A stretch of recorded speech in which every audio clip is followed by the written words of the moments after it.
Hello, good afternoon to my dear students. Welcome to the introduction of the principle of marketing. Today, for the first chapter of this course, we will cover the principles of marketing to understand the management process of satisfying customer wants and needs profitably. We have to establish first the fundamental theories and concepts of why marketing played an essential role in the success of business operation and how marketing become the business itself of different companies. There are a lot of companies that invest large amounts of money in developing marketing strategies. Using marketing as a tool helps them stand out from in the arena of competition. For example, Coca-Cola is one of the most famous brands in the world. Also, their Coke in can has remained relatively untouched in the market for around 130 years with $4.3 billion average advertising cost per year. They were able to capture the heart of the markets through family-oriented advertising campaign and event marketing. For international trading, multinational companies are creating strategy in the form of best platform design like TD Ameritrade, best low commission rates, best online stock trading sites, and so on. That is why, for this course, we will discover how marketing influences consumer behaviors and company purchasing power. And here you can see the list of objectives for today's discussion. We're going to define marketing, its level, importance, um, the framework of marketing.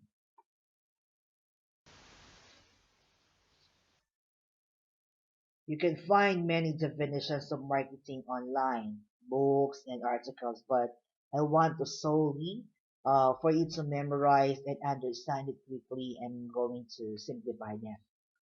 Marketing is the management process responsible for identifying, anticipating, and satisfying customer requirements profitably. To take a look on the keyword identifying, anticipating, and satisfying customer requirements. So it's simply as satisfying customer needs and wants profitably. Take note of that. There are two main goals, okay, of marketing. Number one is attracting new customers and keep and grow by delivering satisfaction.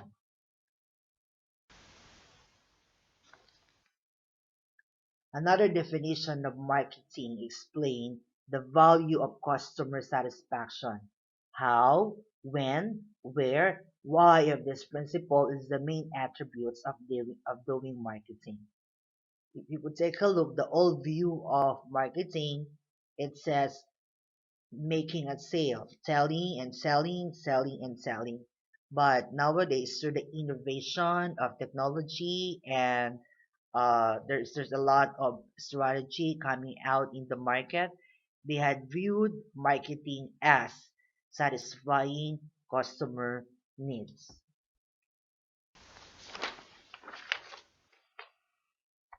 In my previous introduction, I emphasized how marketing contributes to the success of a company.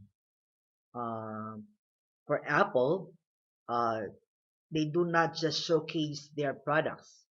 They develop some amazingly advanced technology by creating an image that their products are visionary and life-changing. Mm. Apple had identified the importance of marketing. Marketing helps organize to move goods and services in different places. That's why you can enjoy French fries in Korea made by McDonald's. Your lifestyle become westernized, and also it helps you create employment. It becomes a source of income and revenue. A, the result of research and development made by marketing studies. They use that as a basis for making decisions, and also by that result, they come up with the new ideas and which help the company to develop their organization profile as well as the uh, economy. Throughout our discussion, I'm going to focus and highlight to the framework of marketing. You could see here eight the eight concept of marketing framework. Okay, I want you to understand fully what marketing is all about by giving you this uh, conceptual framework of marketing. You will see here the eight indicators of framework of marketing, which means these are the essential component of marketing from capturing the market up to key performance indicators and dashboard. For international marketing, when you apply the strategies you're doing locally of satisfying customer, anticipating their needs to across the border of your country or in other country, and that is already international marketing.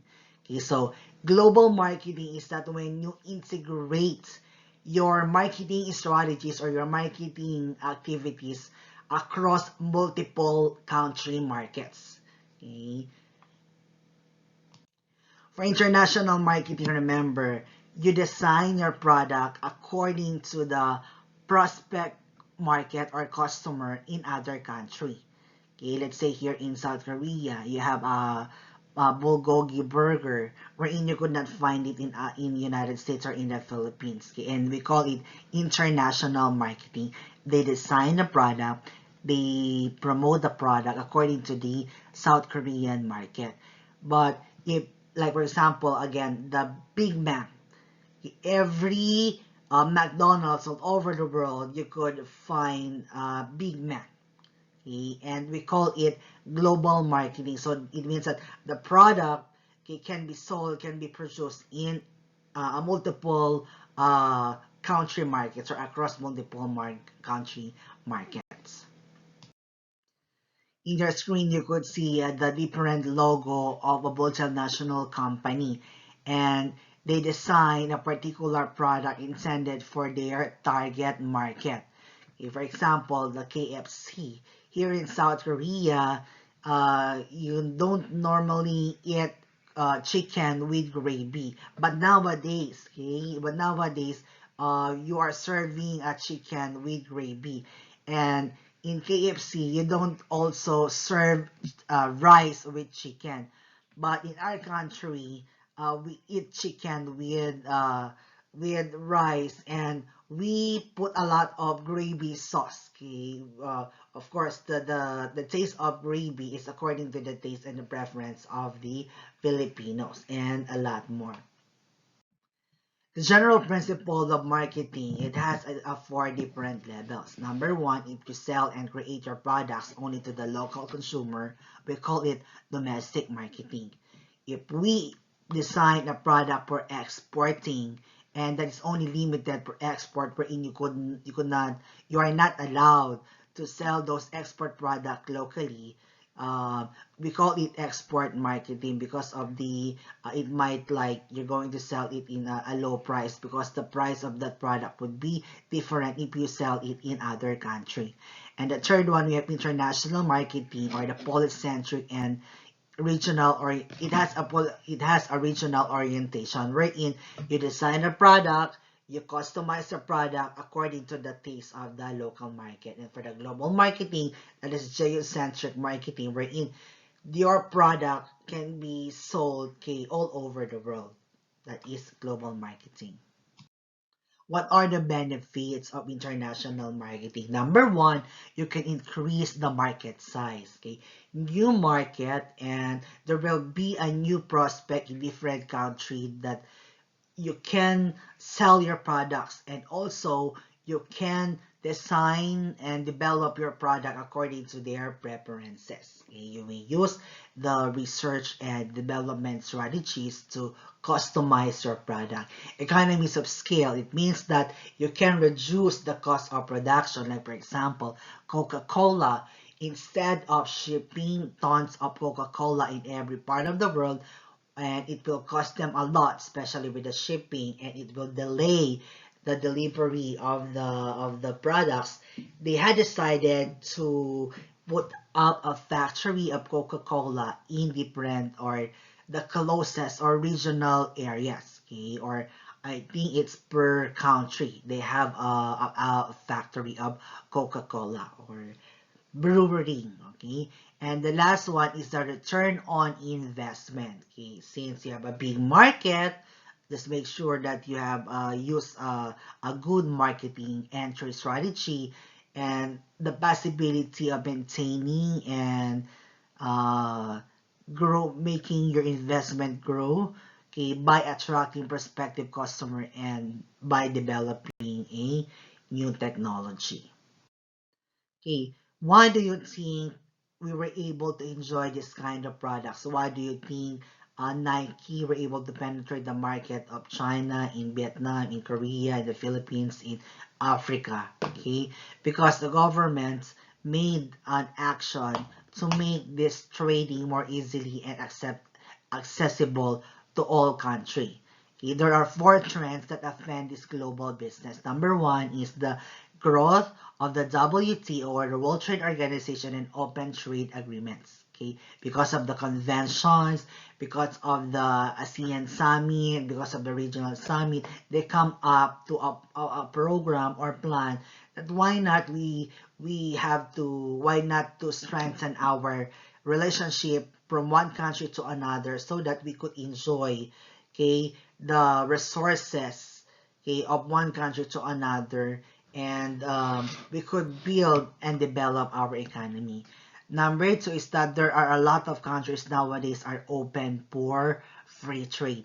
And maybe they could see that globalization could help their economy improve. Yeah, but of course, there are some pros and cons, but they are looking forward with the advantages. The third one is the inventions or the development of internet, mobile phone, and the network communication.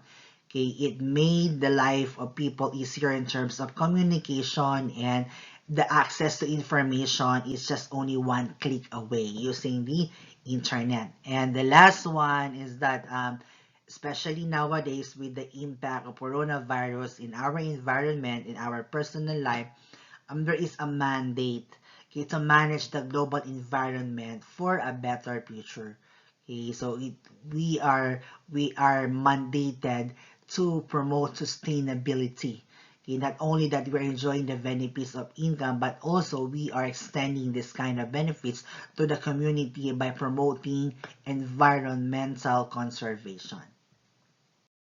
One specific example is the development of train or rail that will link North Korea to South Korea. I know you know for the fact that South Korea and North Korea has a long dispute. Okay, for a long period of time they have a dispute, but somehow they're trying their best how they're going to unify, or not to unify, but at least to have a peaceful relationship with North Korea. And by what? By like helping them through international trading. You could see in exhibit number 1.1, these are foreign acquisitions of United States companies. These are the companies owned by Americans, but now they are no longer owned by Americans. They are now foreign owned, like 7-Eleven. 7-Eleven is now a foreign uh, owned by Japan. Ben and Jerry's owned by UK, Budweiser, Belgium, Chrysler, Italy, and a lot more. Because of international marketing, a foreign owner were given a chance to buy a company inside the United States, and then they just expand it to other country. You could see in your screen the impact of this international marketing or international sales. Definitely, you could see the success, our revenue. Okay, American brands have a global reach. They are not only popular in America, but uh, every part of the world, okay, you could see American product. Okay, and in many cases, foreign sales exceed domestic sales. And like for example, Apple, they had a revenue of $215 billion in 2016, and that is 60% of total revenue from international sales. Okay, you could see that there is a gold of path, okay, in selling your product abroad. But of course, you have to make sure your product is unique, and they don't have that kind of product, or a product wherein not available, or not the quality of product of the quality of that product in that country is not that similar to the product that you are about to sell. In Exhibit 1.2, you could see the selected American companies and their international sales. Okay? From Amazon, Apple, Boeing, Dow Chemical, Exxon, up to Walmart. Okay? Their global revenue in billion dollars is 136 for Amazon. And that is 33.6% revenue from outside the US. And the biggest we could see here is the Intel. Okay, the Intel, and that is the 78.2% of their outside revenue. But in terms of billion dollar, the biggest earnings we have here is Walmart. That's around 482.2% of their global revenue. 482.2 billion of dollars, okay, for their global revenue. Going to international market is not an easy task. You have to consider a lot of uncertainties, okay? When you do business outside your country, you will encounter the uncontrollable uncertainties, okay? So it comprises of the elements of business in environment, okay? And every country has its own set of factors.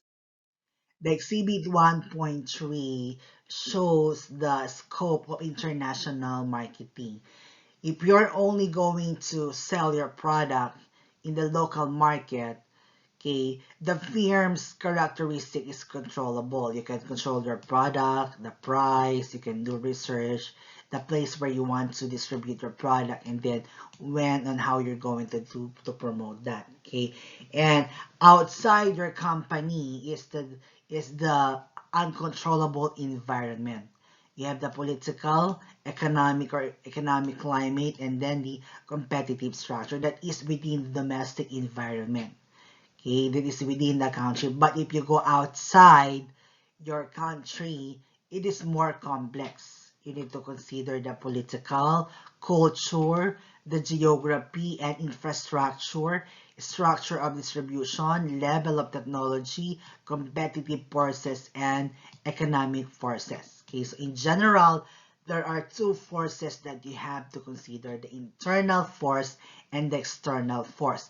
The internal force covers your organization's resources and your system or operation.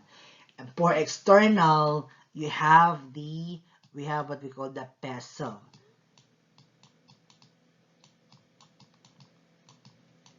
Political, economical, social, technological, legal, and environmental. Okay? And every aspect of these forces, there are particular strategies, or there are particular things that you have to consider and do to capture your market in relation using the economy, the politics, the technology, and the society.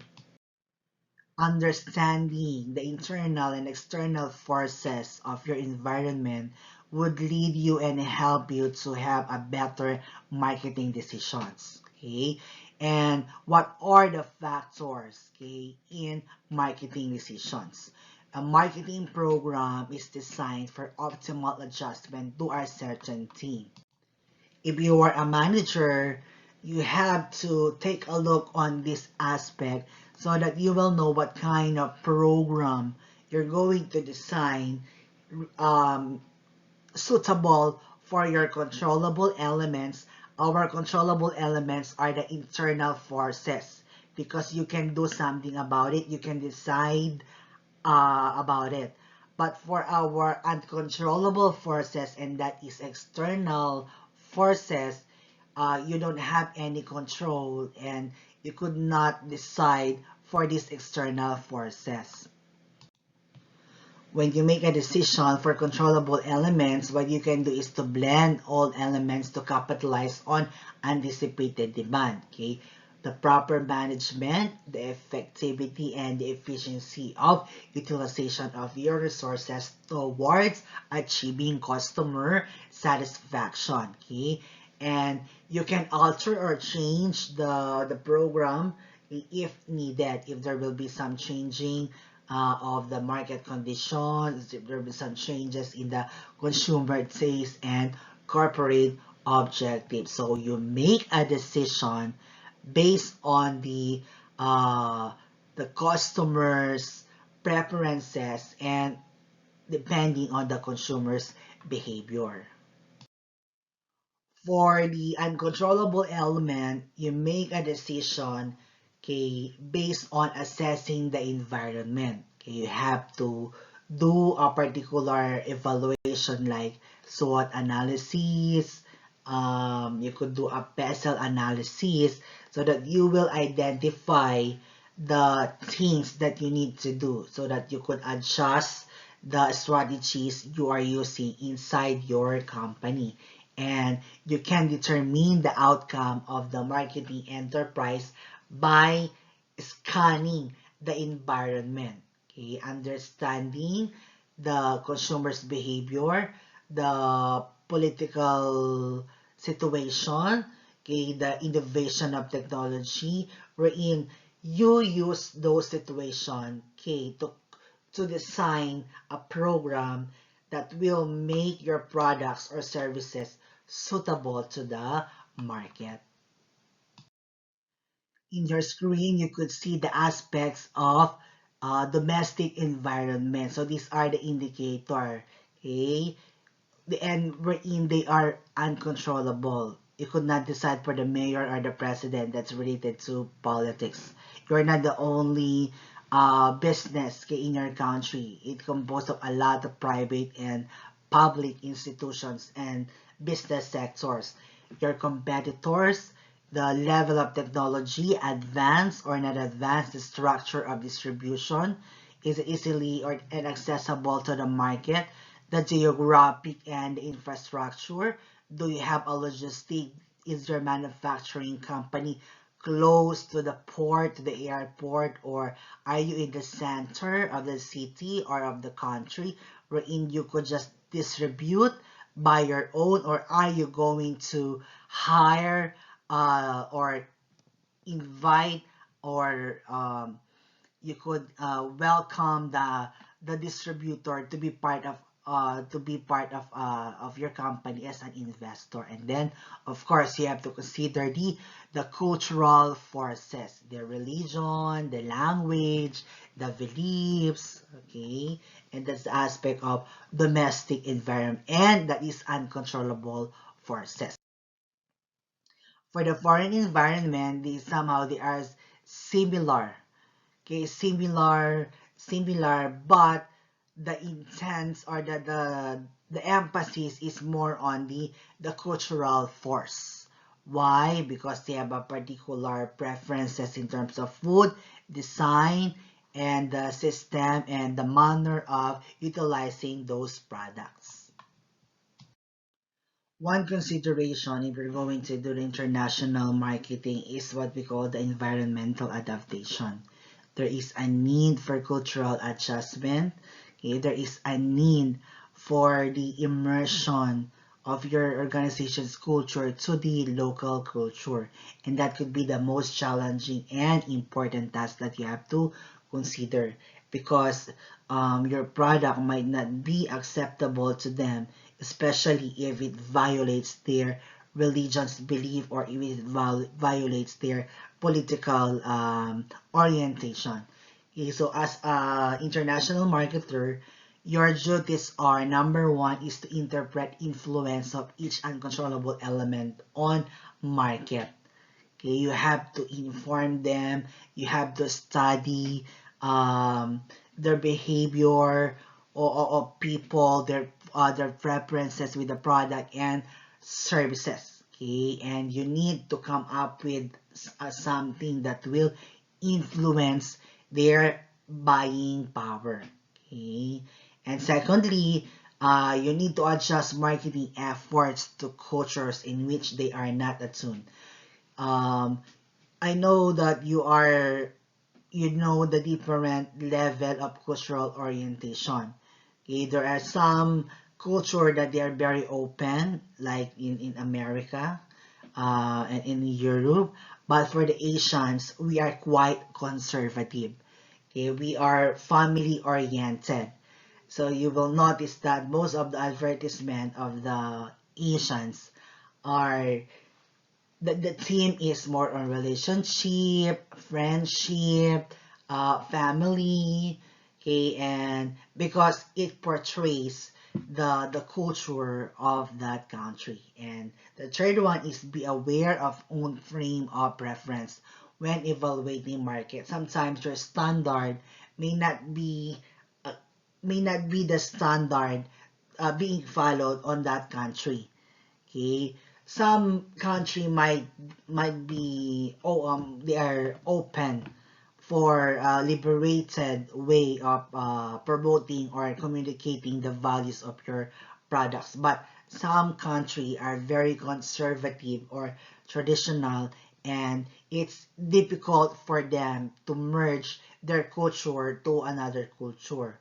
That is acculturation. Okay, so but what they are doing, like the commercials, okay, they are using some influencer. Okay, they are using political icon, sports, a model, artist, okay, someone, okay, that will influence the buying power of the customer. Or like for example, um, the Baskin and Robin. Baskin and Robin is not Korean, but the model of Baskin and Robin nowadays is BTS, right? They had come up with a cup with a cover of BTS member here, the figure of BTS member. Okay, so they are emerging. Okay, they are merging the one culture to another culture, so you have to prepare for that. Okay, if you're good, if you're able to change their decision to follow your culture. But the probability is that you as a company or a business, you have to capture the customers' wants and needs. The key to the success of international marketing is your attitude or your willingness to adapt your environments. Okay, if you're able to accurately assess a foreign market by studying and knowing their culture, that could be a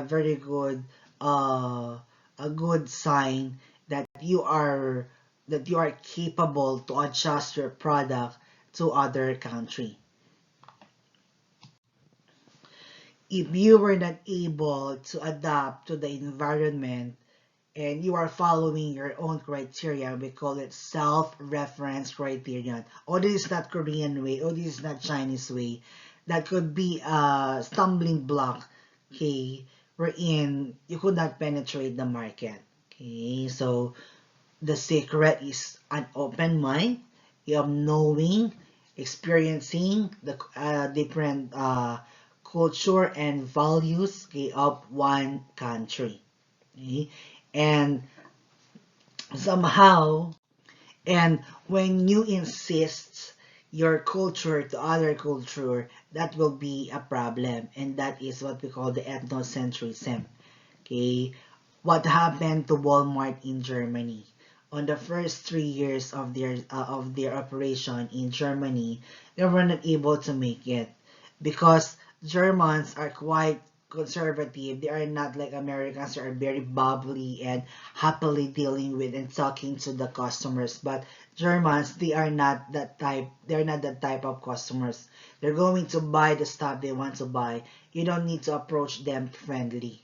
Okay, and with that situation, Walmart failed to capture the market of German during that for 3 years.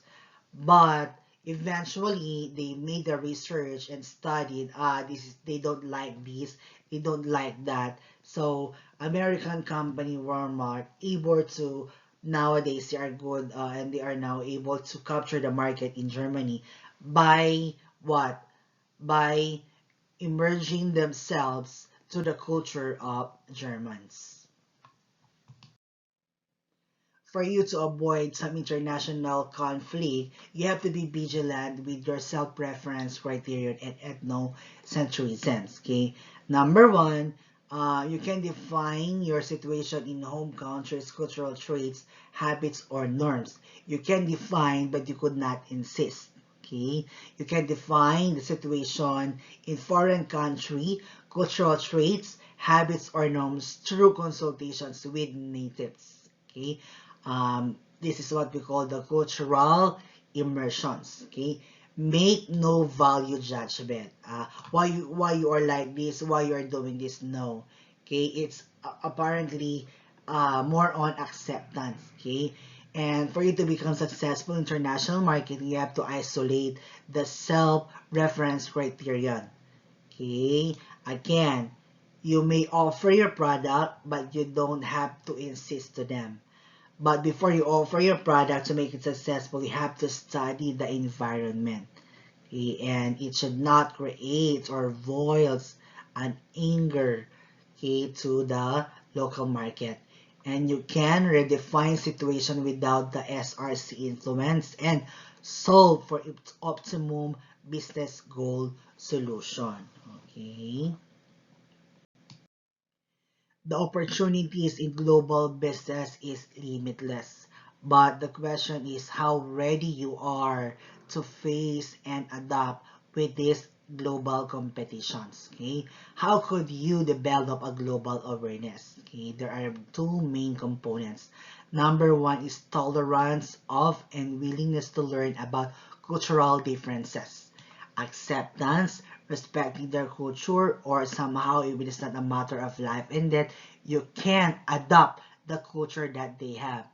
The second one is knowledge of cultures, history, world market potential, and global economic, social, and political trends. This is the reason why Starbucks were able to penetrate one country, McDonald's, um, Nike, or even Apple, because they study the community, they study the consumer behavior, they study the consumer preferences, the the politics, the culture, the history, and all of the aspect of the environment of the one country.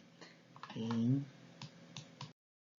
Once the company decided to go international marketing, they have to prepare and analyze and study the capacity of their company to compete in global market.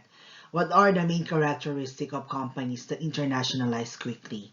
Number one is high technology and or marketing based resources. You could not just go to the competition without the right instrument. You need to have a high technology, or you could have a good quality marketing based resources. Secondly, smaller home markets and larger production capacities. Okay, one characteristic is that like example here in Korea, some of the companies here are family owned, but they could produce a large amount of materials, okay, like semiconductors, and they are exporting that to other country. And managers who are well network internationally. Okay, one of the main characteristics for you to become successful in international market is that you have a wide link, or you have a wide linkages, you have a big network in other country. Okay, you know a lot of people in the industry and you have a connection with them. Once you decided to go international, you have to know the level or the stage of international marketing that you are going to involve or commit. Okay? The first one, we have the no direct foreign marketing. So in this stage, a company does not send its products overseas directly, but its products may become available in other countries through intermediaries or middlemen, such like trading companies. Occasional internet sales because of a request from an overseas customer may also fall into this category. The second one is what we call the infrequent foreign marketing.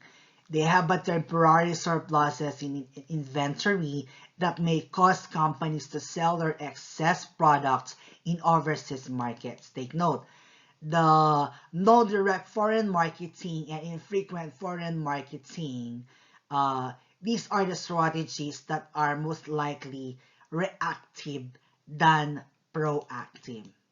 Now let's move on to the next stage. Okay, the marketer may decide if they want to be a regular foreign marketing or more foreign marketer. In this stage, a firm has committed permanent resources toward international marketing and engages in it regularly on proactive basis. So the firm may use intermediaries to engage in international marketing. Next one, we have the international marketing. In this stage, the firm has planned production and marketing to many countries around the world with specific targets for each overseas country market. It involves not only marketing but also production of goods in overseas markets. And the last one, we have the global marketing. In this stage, the firm starts viewing the world, including their home market, as one market. This is what I told you, that they produce a product wherein they can sell it everywhere.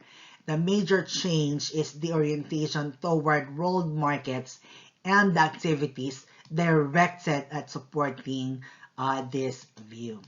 So when exploring the different stages of international marketing, when you want to involve yourself in international marketing, it is important that we understand the difference between global marketing and global products.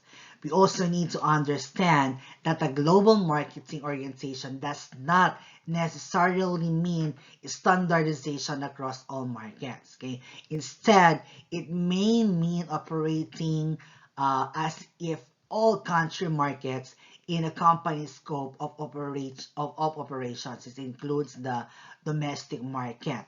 So these are the approaches: a single global market that may have multiple market segments extending across national borders, and the company may be seeking commonalities across country markets, okay, in order to standardize the marketing mix where it is culturally feasible and cost effective. Despite of the situation in our environment, political, legal, technological, or just recently the COVID-19, we could see that every country is now open for trading. And this international marketing will help them to reach their customer across the borders. Okay? What matters most is that in this perspective of international marketing overview is that we understand how we can capture the interest of market and how we could design our products to make our customers satisfied. And that is our discussion for today. And if you have any further question, just send me a message and I will be much willing to answer all of your queries. Thank you. I'm your Professor Simpao. Have a nice day and keep safe, everyone.